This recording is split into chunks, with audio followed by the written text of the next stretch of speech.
Students, welcome back to the amazing platform of NCERT वाला and this is Yashika ma'am. और आज आपको ma'am start करवाएंगी lecture number 7 for the same chapter that is molecular basis of inheritance. तो what we are studying बेटा, हम पढ़ रहे थे सेंट्रल डोग्मा का प्रोसेस, जहां पर हमने बात कर लिया है कि रेप्लिकेशन दैट इज डीएनए से डीएनए का कैसे बनना होता है। हमने ये भी पढ़ लिया कि डीएनए से आरएनए कैसे बनता है by the help of transcription. Process पढ़ लिया, कहां कहां पर मॉडिफिकेशन होती वो भी पढ़ लिया। अब हमें पढ़ना है प्रोटीन कैसे बनता है। प्रोटीन बनने से पहले कुछ कंसेप्ट समझना जरूरी था। किसका कंसेप्ट? जीनोमिक कोड का, ठीक है, जेनेटिक कोड का, जिसको हम कोडॉन बोलते हैं, उसका कंसेप्ट। हमने पढ़ा स्ट्रक्चर ऑफ टीआरएनए, ठीक है, स्ट्रक्चर ऑफ राइबोसोमल आरएनए मैंने आपको ऑलरेडी पढ़ा रखा है। Next what we gonna study, we gonna study the main process of translation, ठीक है। उसको समझाने से पहले मैं आपको एक चीज बता देती हूं बेटा, ठीक है, क्योंकि यहां पर बहुत ज्यादा यूज होगा एमआरएनए का, क्योंकि आपको पता है ना ट्रांसलेशन क्या होता है, एमआरएनए से प्रोटीन का बनना। एक्चुअली में किसका सीक्वेंस कन्वर्ट होता है प्रोटीन बनाने के लिए? एक्चुअली में बेटा एमआरएनए के जो सीक्वेंस हैं वही अपने आप को ट्रांसलेट करते हैं प्रोटीन बनाने के लिए। बट ये प्रोटीन का बनना सिर्फ एमआरएनए पे डिपेंडेंट नहीं है। तुम्हें तीनों टाइप्स ऑफ आरएनए की जरूरत पड़ती है। तुम्हें राइबोसोमल आरएनए की भी जरूरत पड़ेगी, तुम्हें टीआरएनए की भी जरूरत पड़ेगी। टीआरएनए का स्ट्रक्चर हमने पढ़ा, ठीक है, लास्ट क्लास में। इस तरीके का मैंने आपको 2D सेकेंडरी स्ट्रक्चर पढ़ाया था, जिसमें 4 लूप्स थे। कितने लूप्स थे बेटा? 4 लूप्स थे। सबसे इंपॉर्टेंट लूप कौन सा था? एंटीकोडॉन लूप, ठीक है। इसको क्या बोलते हैं? एंटीकोडॉन, क्योंकि ये सीक्वेंसेस, ठीक है, ये सीक्वेंसेस कॉम्प्लीमेंट्री होते हैं। ये सीक्वेंसेस कॉम्प्लीमेंट्री होते हैं किसके? Complementary to the codon of mRNA, ठीक है। तो टीआरएनए का काम क्या होता है? टीआरएनए का काम होता है एमआरएनए पर जो कोडॉन्स लगे, फॉर एग्जांपल यहां पर एयूजी लगा है, तो रीड कौन करेगा? टीआरएनए रीड करता है कौन से कोडॉन्स मौजूद है एमआरएनए पर। रीड किसके मदद से करता है? इस एंटीकोडॉन के मदद से करता है। अगर एंटीकोडॉन जाकर वहां पर फिक्स हो जाता है just like adapter, that means वो उसका कॉम्प्लीमेंट्री है, एंड बाय दिस थिंग वो रीड कर लेता है कौन सा कोडॉन मौजूद है एमआरएनए पे।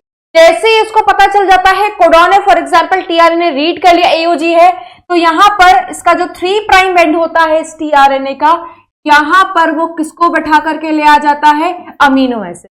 मान लो इस टीआरएनए रीड कर लिया, यहां पर एयूजी कोडॉन है, तो उसका कॉम्प्लीमेंट्री अमीनो एसिड कौन होता है? मेथियोनिन को यहां पर बाइंड करा लेगा, ठीक है, और टीआरएनए बैठा करके अब यहां ले आएगा। यही हमें पढ़ना ही कैसे लाता है।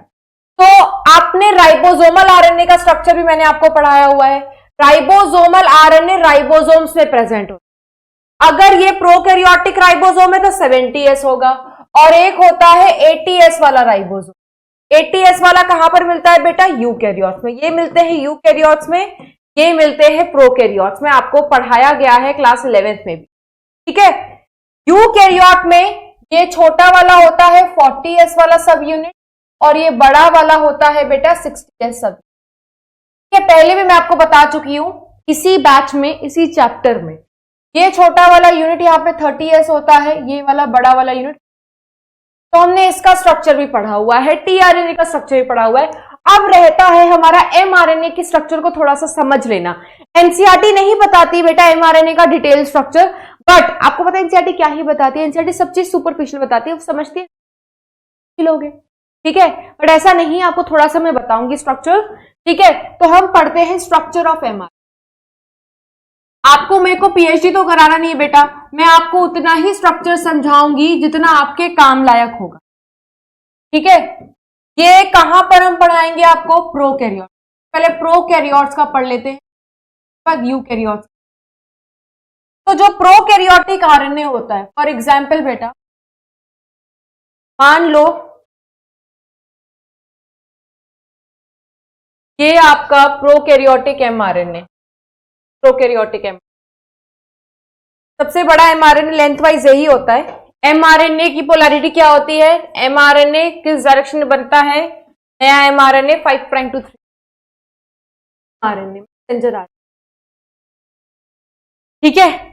अब क्योंकि ये प्रोकैरियोट का एमआरएनए है, यहां पर कोई कैप नहीं प्रेजेंट होगा, यहां पर कोई टेल नहीं, कैप और टेल यूकैरियोटिक एमआरएनए पर, ना तो किसी प्रकार की स्प्लाइसिंग कराने की जरूरत पड़ती है, क्योंकि जो भी यहां पर है वो सिर्फ इनके 5 प्राइम एंड के तरफ एक सीक्वेंस मौजूद होता है, हम उसको यूटीआर फर्स्ट बोलते हैं। क्या बोलते हैं बेटा? UTR first. और 3 प्राइम एंड से पहले मान लो यहां पर प्रेजेंट होता है यूटीआर 2, ठीक है। यूटीआर का फुल फॉर्म क्या होता है बेटा? UTR stands for, it stands for, ये वर्ड एनसीईआरटी ने भी यूज किया है, अनट्रांसलेटेड रीजन। यूटीआर का फुल फॉर्म होता है अनट्रांसलेटेड रीजन। दैट मीन्स ये हिस्से अपने आप को ट्रांसलेट नहीं करेंगे प्रोटीन, ना ये वाला हिस्सा जो होगा, ना ये वाला हिस्सा अपने आप को ट्रांसलेट करेगा। That is why they are said to be untranslated. But इनका होना एमआरएनए में बहुत इंपॉर्टेंट है, क्योंकि एक्सपेरिमेंटली ऐसा देखा गया है, अगर आप एमआरएनए से इन हिस्से को काट देते हो तो जो एफिशिएंसी है ट्रांसलेशन की, जो प्रोसेस है ट्रांसलेशन, तो they are there for increasing efficiency in translation, efficiency in translation के लिए बहुत अच्छे। और जैसा कि आपको पता है बेटा, एमआरएनए पर जब तक राइबोसोम आकर के नहीं लगता है ना, तब तक प्रोटीन नहीं बन सकता, प्रोटीन सिंथेसिस स्टार्ट नहीं हो सकता। अब वहां पर यूकैरियोटिक एमआरएनए, मैंने क्या बताया था, उनके पास कैप प्रेजेंट, ठीक है। जैसे अगर आपको किसी को अपने घर में बुलाना है, कोई लैंडमार्क तो दोगे कि हाँ मेरा घर इस हॉस्पिटल के पास है, हाँ मेरा घर इस जैन पेट्रोल पंप के पास है, हाँ मेरा घर स्कूल के पास है, ठीक है। तो आप कुछ ना कुछ तो उसको लैंडमार्क दोगे कि बेटा तुम वहां आ जाओ, भैया तुम वहां आ जाओ, आपको वहां पर मिल जाएगा, ठीक है, वहां बुलाओगे। सिमिलरली राइबोसोम को भी तो कोई लैंडमार्क चाहिए जहां पर वो एमआरएनए के पास आकर के लग सके, क्योंकि एमआरएनए तो बहुत बड़ा है। तो अपने सिर्फ एरिया का नाम बता दो, ठीक है, कि तुम बोल दो फलाने जगह पे मैं रहता हूं, और वो एरिया इतना बड़ा है, तो उसको कैसे पता चलेगा? एरिया में एक स्पेसिफिक जगह बतानी पड़ेगी ना। सिमिलरली इतना बड़ा एमआरएनए है, तो राइबोसोम को बेटा कहीं ना तो आकर के रखना पड़ेगा, उसका भी तो कोई पार्किंग साइट होगा, उसका भी तो कोई लैंडमार्क होगा। तो प्रोकैरियोट के केस में कैप तो है नहीं, तो वो कहां आकर के लगता है? यूटीआर पर। UTR provides binding site to, it provides binding site to, और जब भी आता है, मैंने आपको बताया सबसे पहले छोटा यूनिट ऑफ राइबोसोम आता है, तो यहां पे भी बाइंडिंग साइट किसको प्रोवाइड करेगा? Smaller unit of prokaryotic ribosome, smaller unit of prokaryotic ribosome. अभी आपको मैंने बताया कि राइबोसोम प्रोकैरियोट्स में स्मॉलर यूनिट कौन सा होता है? 30S।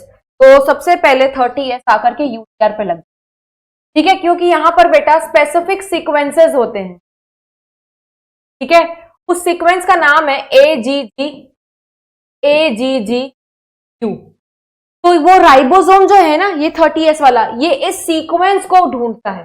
मैं जानने की जरूरत नहीं, सब समझा रहे हैं। तो ये राइबोसोम इस सीक्वेंस को ढूंढेगा, जहां पर से इसको सीक्वेंस मिल जाएगा ना, ये वहां पर आकर के बैठ जाएगा। जैसे तुम अगर किसी स्कूल का नाम बताते हो उस भैया को, स्विगी वाले भैया को, तो वो स्कूल को ढूंढते हैं, सबसे पूछ के कहाँ है वो स्कूल, कहाँ है वो स्कूल, कहाँ है वो स्कूल। तो सिमिलरली राइबोसोम भी उसको ढूंढेगा, उस पर्टिकुलर सीक्वेंस को। ये सीक्वेंस यूटीआर का फिक्स्ड है प्रोकैरियोट के केस, और वो वहां पर जाकर के लग, जैसे ही राइबोसोम यहां पर लग गया, जैसे ही स्कूल का नाम उसको बताया, तो क्या वो तुम्हारा एग्जैक्ट था? तुम वहीं रहते थे? नहीं, तुमने सिर्फ एक लैंडमार्क बताया था, तुम 1-2 गली छोड़ करके सामने रहते थे। तो फिर वो जो भैया आए स्विगी वाले अपना ऑर्डर डिलीवर करने, उन्होंने फिर घर ढूंढना शुरू किया, एग्जैक्ट घर क्या है ना। तो सिमिलरली जब यहां पर राइबोसोम आकर के लग जाता है, तो आगे बड़े सारे कोडॉन्स होंगे, बहुत सारे कोडॉन्स होते हैं, बहुत सारे कोडॉन्स मतलब 3 नाइट्रोजन बेस का ग्रुप, बहुत सारे कोडॉन्स ऐसे लगे हुए हों, ठीक है। तो राइबोसोम किसको ढूंढने की कोशिश करता है? राइबोसोम सबसे पहले ढूंढता है इनिशिएशन कोडॉन को। ऐसा नहीं है कि बगल में ही इनिशिएशन कोडॉन है, हॉस्पिटल के बगल में, स्कूल के बगल में ही तुम्हारा घर हो, ऐसा तो नहीं है, वो ढूंढेगा। तो सिमिलरली राइबोसोम आकर के ढूंढेगा, जहां से उसको इनिशिएशन कोडॉन मिल गया, कौन होता है इनिशिएशन कोडॉन, मान लो यहां पर मिल गया, ये क्या है बेटा इनिशिएशन। तो एमआरएनए पर इनिशिएशन कोडॉन्स मौजूद होते हैं, या आप कह सकते हो स्टार्ट कोडॉन्स मौजूद होते हैं, जो ट्रांसलेशन प्रोटीन से को स्टार्ट करवा सकते हैं। कौन कौन से स्टार्ट कोडॉन होते हैं बेटा, एयूजी यूनिवर्सल स्टार्ट कोडॉन यही है, बट हमारा जीयूजी भी मेथियोनिन के लिए कोड करके as a start as an initiation codon help कर सकते हैं। ठीक है, इसके बाद राइबोसोम आगे बढ़ता रहेगा बढ़ता रहेगा बढ़ता रहेगा, उसको बहुत सारे कोडॉन मिलेंगे, सबका अमीनो एसिड आता जाएगा आता जाएगा आता जाएगा। ये सिलसिला तब तक होता है जब तक इसकी मुलाकात किससे ना हो जाए, जब तक इसकी मुलाकात किससे ना हो जाए बेटा, जब तक इसकी मुलाकात हमारे स्टॉप कोडॉन से ना हो जाए। स्टॉप कोडॉन, या हम इसको टर्मिनेशन कोडॉन कहते हैं, या हम इसको नॉनसेंस कोडॉन कहते हैं। 3 स्टॉप कोडॉन होते हैं बेटा, नॉनसेंस कोडॉन होते हैं यूएए, यूएजी एंड यूजी। ये क्या करते हैं, जैसे ही राइबोसोम इन स्टॉप कोडॉन के पास आकर के बैठता है, जैसे ही राइबोसोम स्टॉप कोडॉन के आके पास बैठता है, प्रोसेस वहीं टर्मिनेट, प्रोटीन का बनना। ठीक है, तो आपको याद रखना है बस कि 5 प्राइम एंड पे यूटीआर प्रेजेंट, ठीक है, 3 प्राइम एंड से जस्ट पहले यूटीआर2 प्रेजेंट है, प्रेजेंट 4,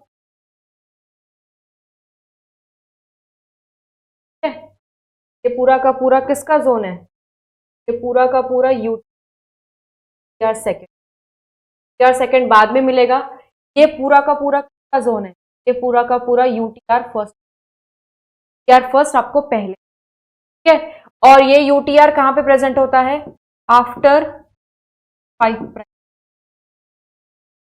ठीक है, शुरुआती पर, ठीक है, यूटीआर सेकेंड से भी पहले क्या मिलेगा, टर्मिनेट। ओके, ये प्रोकैरियोटिक एमआरएनए। अब ये मत समझना मैंने आपको इस प्रोसेस के ट्रांसलेशन समझाया, नहीं, ट्रांसलेशन डिटेल में पढ़ोगे, मैंने स्ट्रक्चर समझा। नेक्स्ट हम पढ़ेंगे structure of eukaryotic, structure of eukaryotic mRNA, structure of eukaryotic mRNA.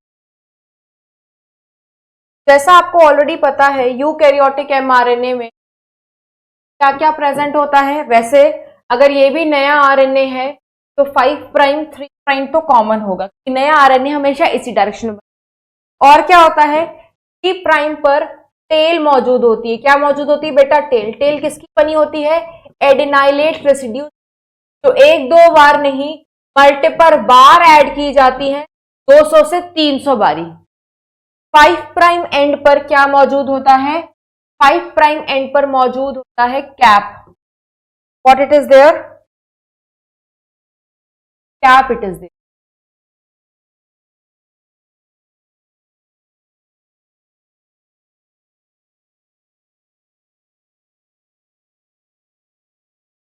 ये क्या है, कैप।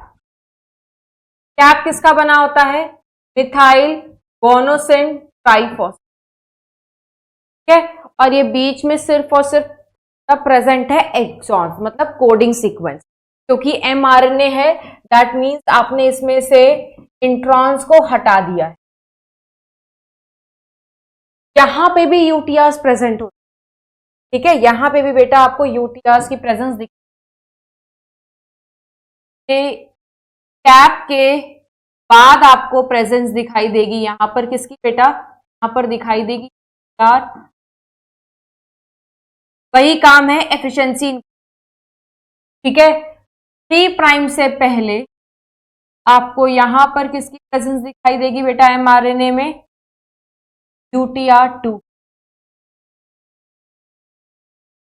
अब यहां पर यूटीआर बाइंडिंग साइट प्रोवाइड नहीं करता, यहां पर बाइंडिंग साइट कौन प्रोवाइड करता है, दिस प्रोवाइड्स द बाइंडिंग। यहां पर यूटीआर का सिर्फ काम क्या है, एफिशिएंसी, इट प्रोवाइड्स बाइंडिंग। तो वाली unit of ribosome small unit of ribosome. अभी मैंने आपको बताया था अगर ये यूकैरियोटिक राइबोसोम है, यूकैरियोटिक राइबोसोम में स्मॉलर कौन होता है? 40S। सबसे पहले 40S आकर के लग गया। अब 40S यूटीआर रीजन तक जाएगा, आगे जाएगा, आगे किसको ढूंढेगा? ये ढूंढेगा किसको बेटा? फॉर एग्जाम्पल मान लो बहुत सारे कोडॉन्स है, बहुत सारे कोडॉन्स लगे, ठीक है, यहां पर बीच में इसकी मुलाकात एयू, या आप कह सकते हो यहां पर एयूजी की जगह और क्या हो? जीयू, है ना? तो ये किसकी तरह एक्ट करने लगेंगे? They will start acting as termination, sorry initiation code. जैसे ही छोटा वाला राइबोसोम यहां आएगा, प्रोसेस प्रोटीन के बनने की, अमीनो एसिड के आने की, ये सिलसिला कब तक शुरू होगा? आगे बड़े सारे कोडॉन्स होंगे, उनको ये ट्रांसलेट करते रहेंगे अमीनो एसिड में, बहुत सारे अमीनो एसिड आते रहेंगे, प्रोटीन की बनती रहेगी, अनटिल एंड अनलेस ये कहां ना पहुंच जाए, ये ना पहुंच जाए अपने स्टॉप कोडॉन्स पर। कोई भी तीनों में से एक स्टॉप कोडॉन मौजूद हो, ठीक है, तो वो प्रोसेस को करा देगा टर्मिनेट, ठीक है। और आपको पता है जैसे कि कोडॉन्स यूनिवर्सल होते हैं, जो स्टॉप कोडॉन्स हमने वहां पर लिखे हैं वही स्टॉप कोडॉन्स यहां होते हैं, जो इनिशिएशन कोडॉन हमने वहां लिखे थे वहीं पर यहां लिखे। देखो स्ट्रक्चर मोर और लेस इट इज, वहां पे भी यूटीआर1 है, यहाँ पे भी यूटीआर1 है, वहां पे भी यूटीआर2 था, वहां यहाँ पे भी यूटीआर2 है। डिफरेंस ये होता है यहाँ पर कैप है, यहाँ पर वहां नहीं था। वहां पर यूटीआर प्रोवाइड करता था राइबोसोम के लिए पार्किंग साइट, यहां पर कैप प्रोवाइड, ये डिफरेंस। अब प्रोसेस बेटा सेम ही, ठीक है। अब जैसे आपको रेप्लिकेशन में प्रोकैरियोटिक का लेके समझाया, ट्रांसक्रिप्शन में भी प्रोकैरियोट का लेके समझाया, तो एनसीईआरटी ने ट्रांसलेशन भी प्रोकैरियोट का ही लेके समझाया। बट आपको जैसे मैंने बताया प्रोसेस, प्रोटीन बनने का तरीका सेम ही होगा, कुछ डिफरेंसेस होते हैं बट आपको प्रोसेस सेम ही है, ठीक है। मैं आपको एनिमेशन वीडियो भी दिखाऊंगी बहुत अच्छे से, बड़ा क्लियर हो जाएगा, ठीक है। उसके बाद हम पढ़ेंगे ट्रांसलेशन। क्या पढ़ने वाले हैं हम? ट्रांसलेशन। तो अगर आपसे कोई लेटरल मतलब पूछे ट्रांसलेशन का क्या होता है, ठीक है, लेटरल मतलब अगर आपसे कोई ट्रांसलेशन का क्या होता है, क्या बोलोगे? ट्रांसलेशन मतलब कन्वर्ट करना। आप बोलोगे मैम कन्वर्जन को हम ट्रांसलेशन कहते हैं, बिल्कुल सही। बट क्या अगर आपसे बोले मेल को फीमेल में कन्वर्ट करना would be called as translation? नहीं, ट्रांसलेशन बेटा लैंग्वेज वर्जन को, वर्जन है बट वो किसका है? लैंग्वेज ही करना, ठीक है। जैसे आपने देखा होगा अगर हमारे प्राइम मिनिस्टर जी बाहर जाते हैं और कंट्री में, ठीक है, जो उनको ट्रांसलेट करके हिंदी, जैसे आपने सुना होगा Hindi translation, Hindi translator, English translator, German translator, French translator, language के लिए ट्रांसलेशन वर्ड का इस्तेमाल। तो यहां पर किसकी लैंग्वेज कन्वर्ट हो रही है? यहां पर भी लैंग्वेज कन्वर्जन है। यस, मैंने आपको पिछली क्लास में बताया था, देखो हमें यहां पर एमआरएनए को कन्वर्ट करना है। एमआरएनए की लैंग्वेज किस फॉर्म में है? एमआरएनए की लैंग्वेज है न्यूक्लियोटाइड्स के फॉर्म। एमआरएनए की लैंग्वेज है न्यूक्लियोटाइड्स की, आरएनए न्यूक्लियोटाइड सीक्वेंस। तुम्हें प्रोटीन में कन्वर्ट करना है, प्रोटीन की लैंग्वेज क्या आती है? Is the language of amino. Protein बहुत सारे अमीनो एसिड का बना है, लैंग्वेज का कन्वर्जन। इसीलिए यहां पर इस चीज को देखते हुए this process is called as translation. अब ये प्रोटीन बनेगा कैसे? सबसे पहले आपको तो ये पता होना चाहिए बेटा, ट्रांसलेशन चाहे प्रोकैरियोट्स में हो रही हो चाहे यूकैरियोट्स में, the site of translation cytoplasm. Site क्या है बेटा? साइटोप्लाज्म है, ठीक है। अब हम कुछ स्टेप्स पढ़ेंगे। वैसे तो आपको पता है 3 मेन स्टेप्स होते हैं। इनिशिएशन, वही जो आप पढ़ते आ रहे हो, जैसे आरएनए की पढ़ा था, इनिशिएशन होता है, इलॉन्गेशन होता है, टर्मिनेशन। पर ट्रांसलेशन में 2 और बहुत इंपॉर्टेंट स्टेप, ठीक है, जो शुरुआती दौर पर होते हैं, जब अमीनो आना शुरू, जब इनिशिएट होती भी नहीं प्रोटीन की चेन, उससे पहले भी 2 स्टेप्स होते हैं। तो total 5 steps are. How many steps are there? Total बेटा अगर आपसे पूछो 5 स्टेप। कौन कौन से स्टेप है? नंबर 1, सबसे पहला स्टेप होता है बेटा हमारा एक्टिवेशन ऑफ अमीनो एसिड। सारे प्रोसेस एक्सप्लेन करेंगे। एक्टिवेशन ऑफ अमीनो, ठीक है। दूसरा स्टेप होता है बेटा charging of tRNA. Charging of tRNA, आप इसको बोलते हो loading of tRNA. Loading of tRNA के बाद होता है प्रोटीन चेन का initiation of protein, initiation of protein chain. फिर फोर्थ होता है बेटा वही इलोंगेशन ऑफ प्रोटीन और अमीनो एसिड आते जाएं आते जाएं आते जाएं। कब तक आते जाएंगे? जब तक उसका क्या ना करा लो आप, टर्मिनेट। लास्ट स्टेप क्या होता है? टर्मिनेशन। ठीक है, तो सबसे पहले पढ़ते हैं what do you mean by activation of. देखो सबसे पहले तुम्हें एक्टिवेशन ऑफ एसिड का मतलब समझ, तुम एक अमीनो एसिड को एक्टिवेशन का मतलब यहां पर किससे है? अमीनो एसिड है, फॉर एग्जाम्पल अमीनो एसिड, एक अमीनो कोई भी हो, अमीनो एसिड्स हो, ठीक है। एक्टिवेशन का मतलब है यहां पर उसको, और एनर्जी क्या होती है तरह से, तो और ये सब कौन कराता है? एक एंजाइम कराती है। बना रहे ना, ई सब एंजाइम बना।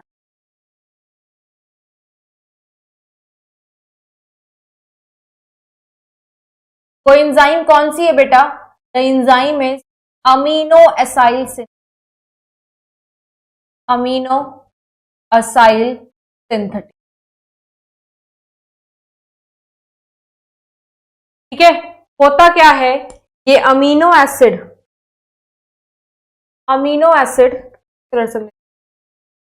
ये जो अमीनो एसिड है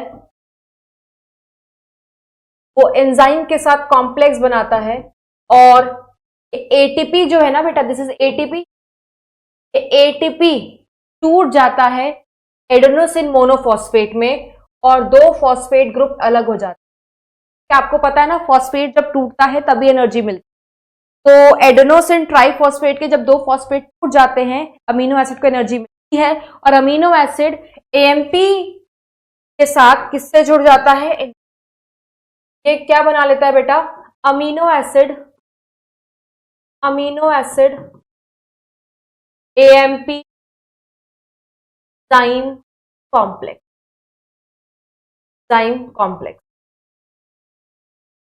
ठीक है। तो ये सबसे पहला स्टेप होता है एक्टिवेट करना, अमीनो एसिड को एनर्जी प्रोवाइड करना। अब क्या होता है दूसरा स्टेप?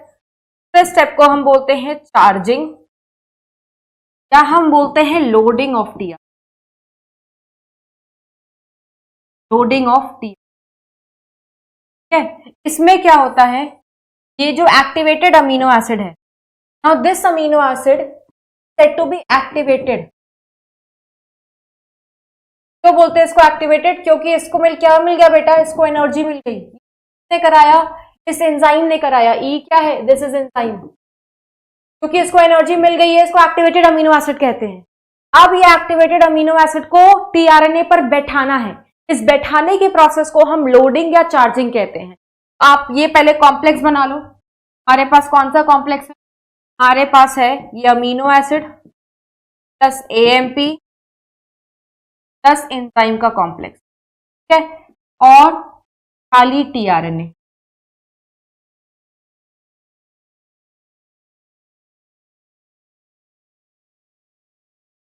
तो खाली टीआरएनए क्यों कह रहे हैं? जो उसकी टीआरएनए की जो 3 प्राइम एंड होती है ना, यहाँ पर आकर के अमीनो एसिड लोड होता है।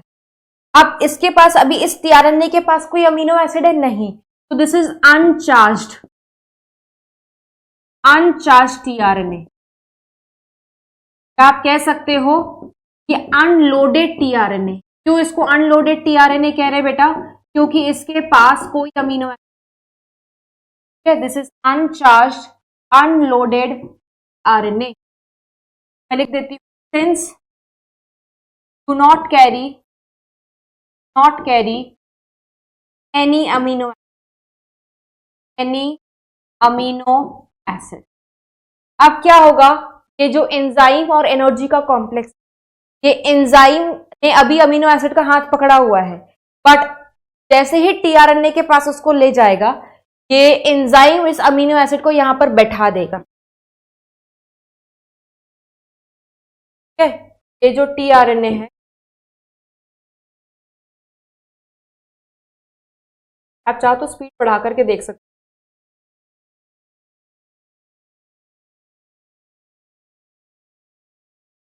हैं। ये 3 प्राइम एंड। अब वो जो अमीनो एसिड है वो यहां पर आकर के लोड हो जाएगा। Amino acid loaded. जब अमीनो एसिड लोड हो गया तो this is called as loaded tRNA, या आप बोलोगे दिस इज चार्ज टीआरएनए। जैसे ही अमीनो एसिड को बैठा दिया गया, जो पैसा था एएमपी खर्च हो जाएगा और जो एंजाइम था वो भी कॉम्प्लेक्स से बाहर आ। इस प्रोसेस को हम कहते हैं चार्जिंग, या आप क्या कहोगे, लोड। ये तो मैंने आपको साइंटिफिक बात बताई जो एक्चुअल में होती है ना। मैं अब आपको एग्जाम्पल लेकर के बताती हूँ जो मैं अपने बच्चों को समझाती हूँ क्लास में। जैसे मान लो बेटा तुम्हारी यशिका मैम है, ठीक है। अब यशिका मैम को घूमने जाना, ज्यादा घूमने दूर नहीं जा रहे, यशिका मैम दिल्ली रहती है ना। अब इनको जाना है दिल्ली से फॉर एग्जाम्पल शिमला जाना, ठीक है। अब यशिका मैम शिमला जाएंगी, बिना पैसे के जाएंगी, मैडम को तो पैसे लगने हैं ना, पैसे खर्च होंगे, ठीक है। अब शिमला जाने के बड़े सारे तरीके हैं, या तो यहां से मैं एयरपोर्ट जाऊं, फ्लाइट लूं, बट वहां पे सीधा नहीं उतारेंगे, थोड़ा सा डिस्टेंस पे उतारेंगे। बट अगर आपको रोड का मजा उठाना है, पहाड़ों का मजा उठाना है, तो I will go by road. या तो अपनी गाड़ी से जाऊंगी या तो बस से चली जाऊंगी, वॉल्वो वगैरह से, है ना। तो मुझे जाना है शिमला। शिमला मेरी क्या है बेटा, शिमला मेरा डेस्टिनेशन, ठीक है। सवारी कौन है, यशिका, ठीक है। सवारी, ये है सवारी। सवारी की डेस्टिनेशन क्या है, शिमला। अब उड़ के तो जाऊंगी नहीं, किसी के थ्रू जाऊंगी, तो मेरा मोड ऑफ ट्रांसपोर्ट क्या है बेटा, मेरा मोड ऑफ ट्रांसपोर्ट है बस। मैंने चुना है बस, शिमला तक मुझे ले जाने, है ना। सिमिलरली बेटा यहां पर अमीनो एसिड भी क्या है, एक सवारी ही तो है। इस सवारी की डेस्टिनेशन क्या है, इस सवारी की डेस्टिनेशन एमआरएनए है। बट ये एमआरएनए तक जाए कैसे, ये एमआरएनए तक तो तभी जाएगा ना बेटा जब इसको क्या मिले, मोड ऑफ ट्रांसपोर्ट मिले। तो इसका मोड ऑफ ट्रांसपोर्ट क्या है, टीआरएनए है। इसका मोड ऑफ ट्रांसपोर्ट क्या है, टीआरएनए है। तो जो मेरे लिए बस है वो अमीनो एसिड के लिए क्या है, टीआरएनए है। तो जैसे मुझे बस में लोड होना पड़ेगा, जब बस पूरी लोड हो जाएगी तब शिमला जाएगी ना। सिमिलरली जब अमीनो एसिड टीआरएनए पर बैठ जाएगा, जब अमीनो एसिड टीआरएनए पर लोड हो जाएगा, तभी तो वो बस चलेगी अपने मन की तरफ, है ना। तो सबसे पहले तो what I was telling you बेटा, ये हो गई यशिका मैम। यशिका मैम को मिल गए पैसे, पैसे किसने दिए, पापा ने, ठीक है। तो बन गया एक कॉम्प्लेक्स, ठीक है। यशिका मैम के पास कुछ पैसे आ गए, कुछ पैसे मैम ने उधर खर्च कर लिया, बस स्टेशन पर जाकर कुछ खा पी लिया, ठीक है। लेकिन पापा अभी तक गए नहीं है, पापा स्टेशन पर ही हैं। पापा अपनी बेटी को बस में बैठा करके ही निकलेंगे, है ना। तो जब तक पापा अपनी बेटी के साथ हैं, हाथ पकड़ के बैठे हुए हैं और बेटी के पास पैसे भी हैं, तो उसको हम बोलेंगे कॉम्प्लेक्स। अब ठीक है, सबसे पहला काम आपने यशिका पापा ने मुझे पैसे तो दे दिए, पहला काम तो हो गया, दैट मीन्स एक्टिवेशन तो हो गया।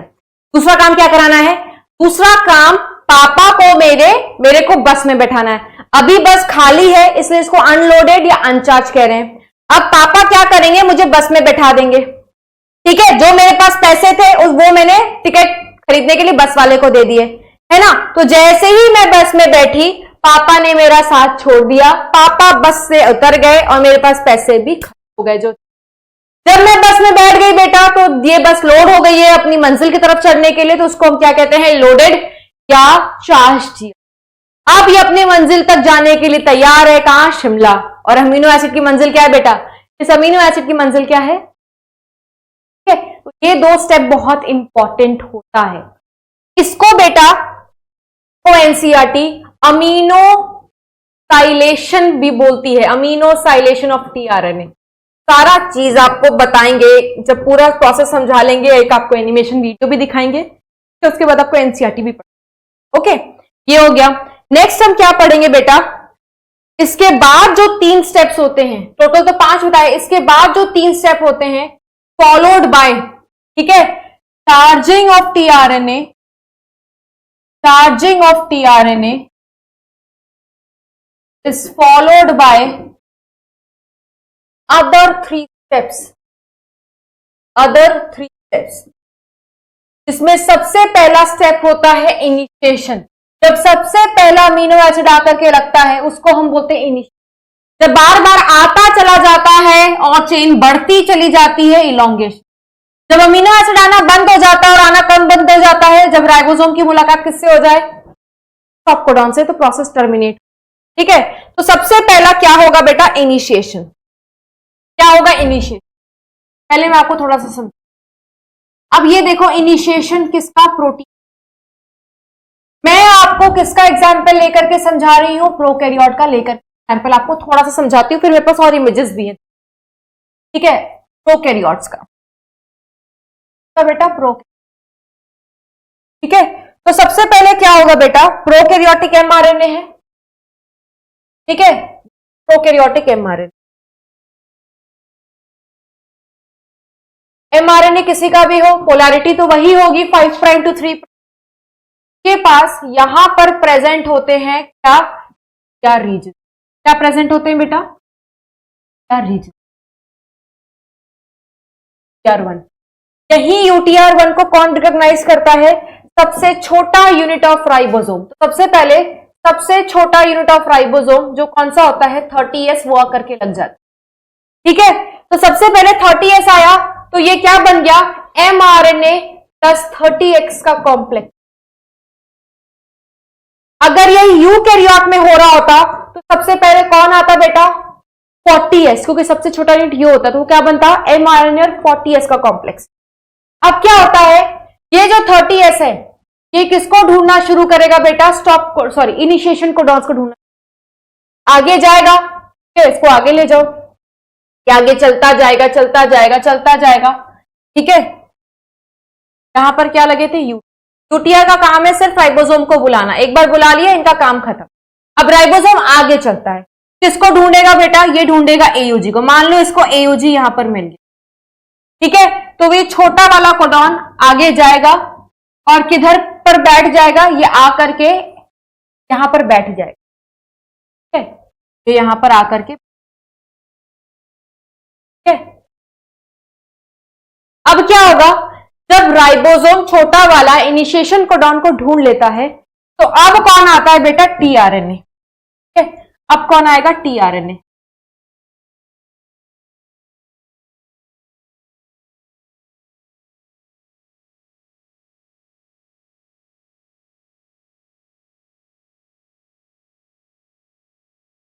अब कौन आएगा बेटा, टीआरएनए।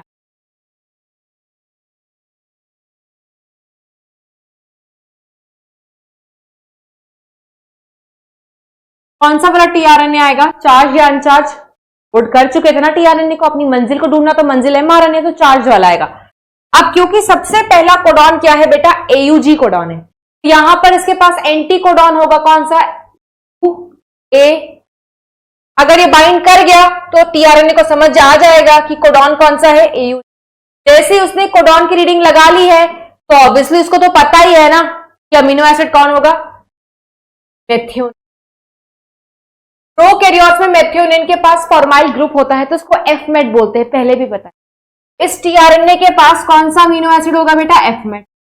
ठीक है, तो अब देखो सबसे पहले क्या हुआ, एमआरएनए था, एमआरएनए के पास क्या था बेटा, 30S के बाद क्या आ गया, टीआर। तो क्या बिना जो दूसरी राइबोसोमल की यूनिट है, बिना उसके आए इनिशिएशन शुरू हो सकती है, नहीं। तो सबसे पहले कौन आया एमआरएनए के पास, छोटा वाला यूनिट। छोटे वाले यूनिट के बाद कौन आया बेटा, बड़ा वाला यूनिट। अब सॉरी, टीआरएनए। अब टीआरएनए के बाद कौन आएगा, बड़ा वाला यूनिट। अब मैं आपको एक चीज दिखाती हूं, ये देखो, सी दिस। सबसे पहले क्या हो रहा है बेटा, ये देखो हमारा पास कौन है, ये देखो हमारा mRNA है, जिसकी पोलैरिटी क्या है, सेल्फ एक्सप्लेनेटरी डायग्राम में ध्यान से देखना, 5 प्राइम टू 3। ठीक है, ये कौन से रीजन से बेटा, ये है यूटीआर फर्स्ट। तो प्रोकैरियोट्स में राइबोसोम किसको ढूंढते हैं, यूटीआर फर्स्ट। तो ये देखो राइबोसोम है, कौन सा, स्मॉल यूनिट। अगर प्रोकैरियोट का पढ़ रहा है तो स्मॉलर यूनिट कौन सा होगा, 30s ने यूटीआर को ढूंढा, आकर के लग गया, बट वहां के लगने से प्रोसेस स्टार्ट नहीं होगा। ये राइबोसोम फिर किसको ढूंढेगा, एयूजी को ढूंढेगा, वहां जाकर के बाइंड हो जाए। देखो राइबोसोम आगे चला और एयूजी पे जाकर के बाइंड हो गया। जैसे ही एयूजी पर जाकर के बाइंड हो जाएगा तो सबसे पहले यहां पर ये क्या बना, ये बना mRNA प्लस छोटी वाली यूनिट कौन सी होती है, 30s। तो ये बना mRNA 30s कॉम्प्लेक्स। उसके बाद आप देखो जैसे ही राइबोसोम अपने इनिशिएशन कोडॉन को ढूंढ लिया तो उसके करस्पॉन्डिंग कौन आया, टीआरएनए। ये टीआरएनए किसको बैठा के लाया होगा, अमीनो एसिड। कौन सा अमीनो एसिड, जो जिसके लिए एयूजी कोड करता है। एयूजी किसके लिए कोड करता है, एफमेट, फॉर्माइल मेथियोनिन। ठीक है, तो आप देख सकते हो पहला अमीनो एसिड आकर के लग गया। ठीक है, अब इन्होंने देखो लगने का तरीका बताया है यहां पर जूम करके कि कैसे लगा, कैसे टीआरएनए को पता चला कि अगर मान लो कोडॉन, येलो कलर वाला कोडॉन है, अगर कोडॉन एयूजी है, देखो एयूजी, तो उसका कॉम्प्लीमेंट्री एंटी कोडॉन क्या होगा, यूएससी। तो इस एंटी कोडॉन और कोडॉन की बॉन्डिंग से टीआरएनए रीड कर लेता है, उसको आइडिया लग जाता है, उसके कोरोस्पॉन्डिंग अमीनो एसिड आ जाता है। बट एक अमीनो एसिड के आने से तो प्रोटीन की चेन बनेगी नहीं, बहुत बहुत सारे चाहिए। बट और बहुत सारे बनाने के लिए तुम्हें दूसरा बड़ा वाला यूनिट ऑफ राइबोसोम भी चाहिए। ठीक है, तो यहां पर क्या हुआ, mRNA था, mRNA के साथ 30s तो पहले से ही था, अब कौन आ गया, टीआरएनए, तो बन गया mRNA 30s टीआरएनए को। अब आकर के लगेगा बेटा बड़ा वाला यूनिट। देखो सारा काम वहीं पर हो रहा है, अभी एयूजी पहले से था। ठीक है, अब देखो ये क्या आ गया, लार्जेस्ट सब यूनिट ऑफ राइबोसोम। प्रोकैरियोट्स में लार्जेस्ट सब यूनिट क्या होते हैं, 50। अब ये जो लार्जेस्ट सब यूनिट ऑफ राइबोसोम होता है ना बेटा, उसके पास 3 साइट होते हैं EPA। मैं इसके लिए अगर आपको अलग से डायग्राम दिखाती हूं, लार्ज सब यूनिट ऑफ राइबोसोम,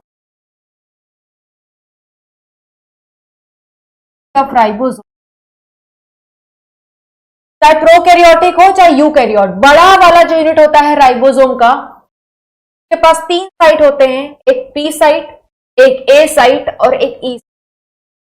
ठीक है, A साइट को हम एक्सेप्टर साइट कहते हैं। क्या कहते हैं बेटा, एक्सेप्टर साइट।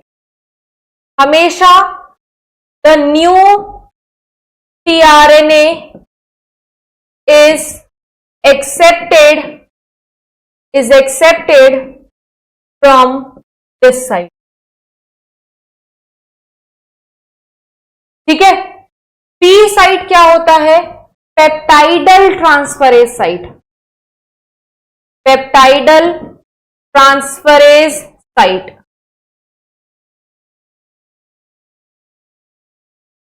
ठीक है, और E साइट क्या होता है, एग्जिट साइट। जो टीआरएनए खाली होता जाएगा बेटा, वो इस साइट से एग्जिट मारता जाएगा। अब ये पेप्टाइडल ट्रांसफरेज साइट का क्या मतलब है,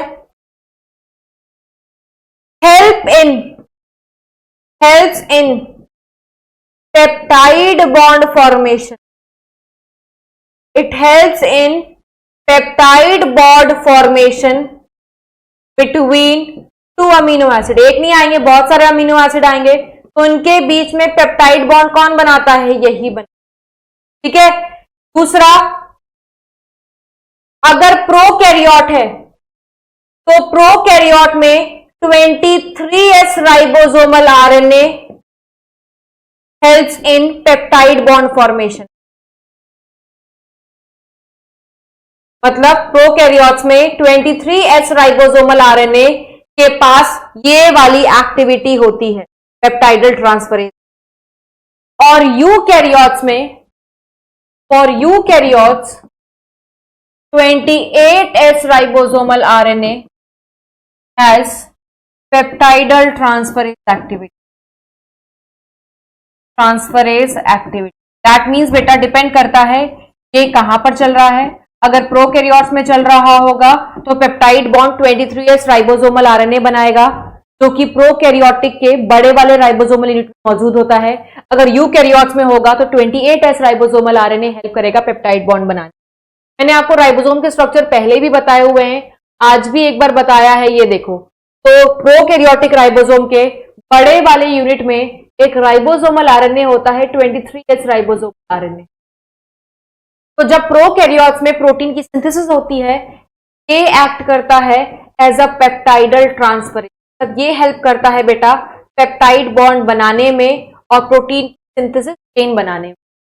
जब यूकैरियोट्स में होता है तो यूकैरियोट्स के बड़े वाली यूनिट के पास 28S राइबोसोमल आरएनए होता है।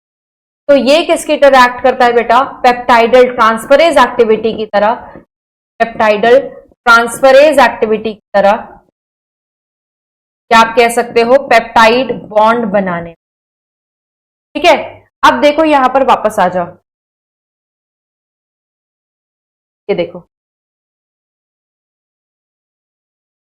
एज यू नो इनके पास 3 साइट है, ये सबसे बाद में आ रहा है, तो ये तीनों साइट जाकर के वहां पर बैठ गए।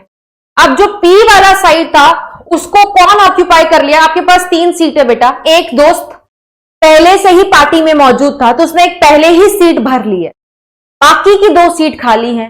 सिमिलरली क्योंकि ये ब्लू वाला टीआरएनए, ब्लू वाला क्या है टीआरएनए, ये पहले से ही मौजूद था, तो जब बड़ा वाला यूनिट आकर के लगा तो पी वाले ने ये जो टीआरएनए है,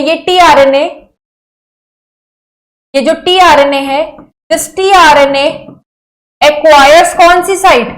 बाय डिफॉल्ट इसने कौन सी साइट कवर कर ली? पी। अब 2 ही साइट बचे, एक ए साइट और एक ई साइट। ठीक है, अब क्या एक ही अमीनो एसिड रहेगा? नहीं, आगे देखो और भी कोडॉन है। फॉर एग्जांपल यहां पर एक और कोडॉन है, अगर ये एक और कोडॉन है तो इसके लिए भी टीआरएनए आएगा, तो वो टीआरएनए कहां से आएगा? यहां से, क्योंकि जब भी नया टीआरएनए आना है वो एक्सेप्टर साइट से ही आएगा। ठीक है, अब टीआरएनए आ गया तो आपको जब नया टीआरएनए आएगा, आप देखो क्या होगा, ये देखो, दिस इज द,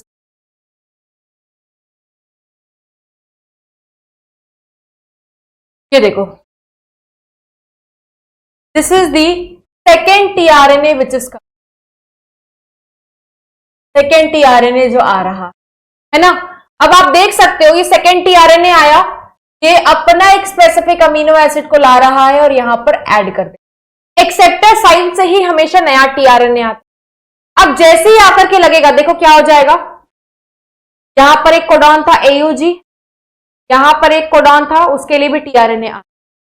अब जैसे ही मान लो यहां पर जीओजी था, कौन सा कोडॉन था बेटा इसके एडजेसेंट पर? क्या था? जीओ। अब जैसे ही जीओजी के लिए भी आ गया तो एक्सेप्टर साइट तो ब्लॉक हो गई ना बेटा। अगर एक बेंच पे 3 बच्चे बैठ सकते हैं तो चौथा आकर के बैठ पाएगा? नहीं बैठ पाएगा। सिमिलरली एक्सेप्टर साइट तो ब्लॉक हो गई ना, इस पे तो ऑलरेडी एक टीआरएनए बैठा हुआ है, अब क्या कराओगे यार? ऐसे होगा, तुम्हें धक्का मारना पड़ेगा। तुम भी धक्का मारते ना, चलो यार एक जगह बनाते हैं यार, चलो ना थोड़ा सा शिफ्ट हो जाओ, शिफ्ट हो जाओ, शिफ्ट हो जाओ, उसको शिफ्ट करते हो अपने आप को तो एक सीट मतलब एक जगह बन जाती है ना। सिमिलरली यहां पे भी शिफ्टिंग होगी। कैसे शिफ्टिंग होगी? देखो, सबसे पहले जो पी वाले के पास अमीनो एसिड है, देखो हेक्सागोनल अमीनो एसिड जो उन्होंने लिखा हुआ है यहां पर, ये क्या है? एफमेट फॉर एग्जाम्पल, और जीओजी किसके लिए कोड करता है? वलीन के।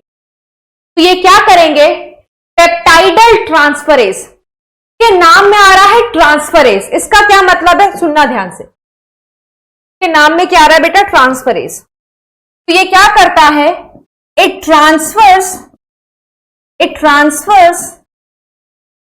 It's amino acid, it transfers its amino acid to the adjacent tRNA.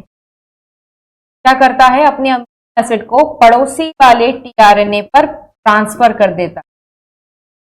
जैसे मम्मी पापा घूमने जाते हैं ना, पड़ोसी जाते हैं खेलने के लिए, वही था।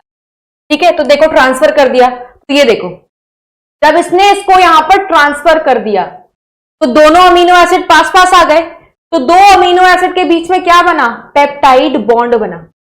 ये पेप्टाइड बॉन्ड बन पाता क्या? जब तक ट्रांसफर नहीं होता इस वाले अमीनो एसिड का यहां पर नहीं, है ना। तो पेप्टाइड बॉन्ड बनाने के लिए देखो पेप्टाइडल ट्रांसफरेज ने ही मदद की, फिर ट्रांसफर किया, पेप्टाइड बॉन्ड बना। तो देखो जो अमीनो एसिड इस वाले टीआरएनए से जुड़ा था, अब वो अमीनो एसिड ट्रांसफर हो गया है और इसके साथ जुड़ गया, देख सकते हो ना। तो देखो सबसे पहली शुरुआत हुई है पेप्टाइड बॉन्ड बनने की। This is how process gets initiated. अब ये चेन धीरे धीरे बढ़ेगी, लेकिन चेन को बढ़ने के लिए, नया टीआरएनए आने के लिए एक एक्सेप्टर साइट तो खाली होना चाहिए था। क्या खाली दिख रहा है आपको? नहीं, तो खाली करना पड़ता।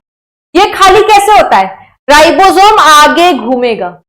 जब राइबोसोम आगे घूमेगा, ठीक है, नॉर्मली जब आप गाड़ी में आगे चलते हो तो जो चीज है वो वहीं रहती है या पीछे चली जाती है, शिफ्ट होती चली जाती है। सिमिलरली यहां पे भी शिफ्टिंग हो, ठीक है। जब राइबोसोम एमआरएनए पे घूमेगा, घूमने को ट्रांसलोकेशन कहते हैं और इस प्रोसेस को इलोंगेशन कहते हैं। क्योंकि ये किस लिए किया जा रहा है? और अमीनो एसिड आए और लंबी प्रोटीन की चेन बन सके, है ना, और ज्यादा पेप्टाइड बॉन्ड बन सके, ठीक है। तो देखो क्या होगा, शिफ्टिंग होगी, ठीक है। तो हम क्या कहते हैं? Translocation of ribosome, translocation of ribosome over mRNA. तो जब ट्रांसलोकेट करेगा, देखो क्या होगा, ये वाला जो टीआरएनए है जो अभी ए साइट को ऑक्यूपाई किया हुआ है, वो पूरा का पूरा उठ करके इधर आ जाएगा।